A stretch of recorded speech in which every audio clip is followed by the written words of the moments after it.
Nous allons maintenant examiner un exemple de comment calculer la distance libre, la distance minimale pour un code cumulatif. On commence avec le treillis de décodage.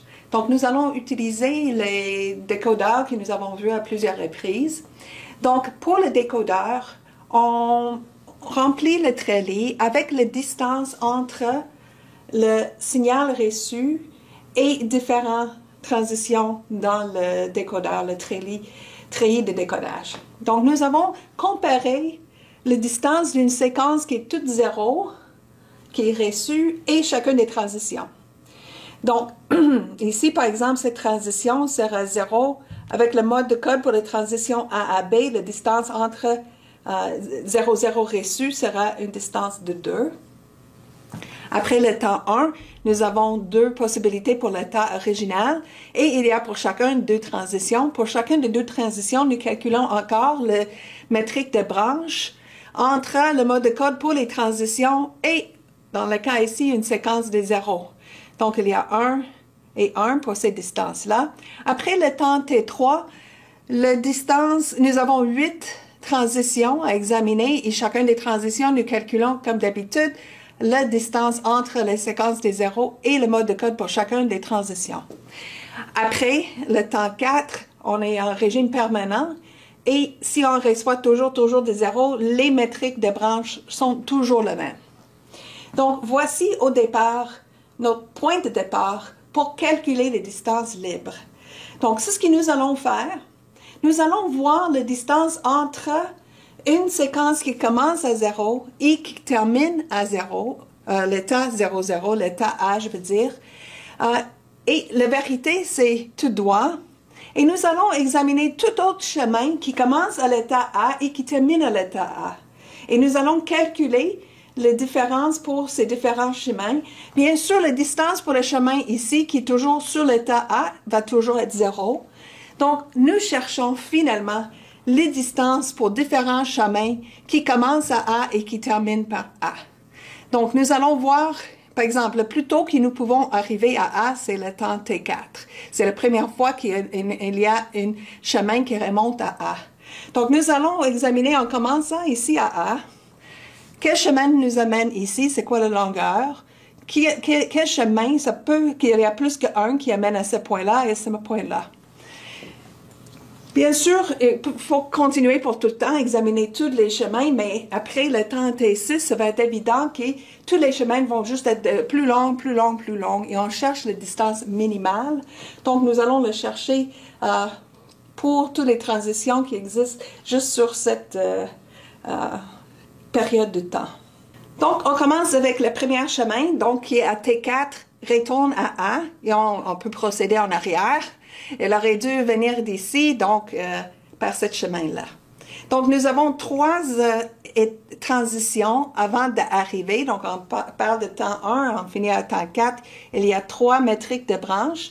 Et on cherche la métrique de chemin en faisant la somme de toutes les métriques de branche. Donc, nous avons 2 plus 1 plus 2, ça donne 5.